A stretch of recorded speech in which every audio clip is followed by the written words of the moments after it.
Ora papia de un presupuesto supletorio te referir a un proceso elegante en cual el gobierno te corrigir su pronóstico y hacer el presupuesto más real posible. Esto más necesario para evitar que aquí rato el presupuesto te visa algo y el cuenta anual te papia un idioma completamente diferente. El Parlamento había comenzado con el tratamiento del presupuesto supletorio de año 2023 ainda, algo que el gobierno presenta y te haya que aquí arriba su mes, da un cambio elegante arriba camino correcto.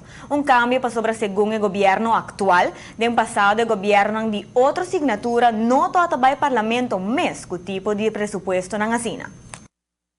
Esto es algo hopi de renovación de la administración financiera, mejoración de consulta y reportaje en el Parlamento. Anteriormente, durante años, nos presentamos presupuesto no Parlamento de Aruba.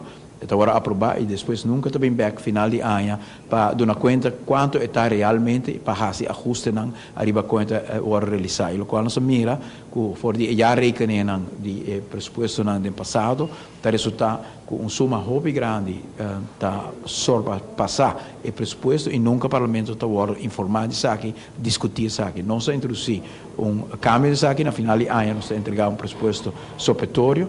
Ano passado o cambio está minimal, aqui está 60 milhões, é suma por parte grande, mas agora vou pôr em contexto de presupuesto de 1.350 milhões, de tal maneira que o Babisa vai gastar 135 florim na certo produto ou gasto que vai fazer e na final vai gastar 141, é mais ou menos 5% de deviação, de lo qual vai pressupostar Cuba gasta mais e não sabendo na conta no Parlamento de ESEI e não se quer que de forma correta para ser também e depois botar já rekening para confirmar se o qual vai pôr tanto no presupuesto como supletório também é correto.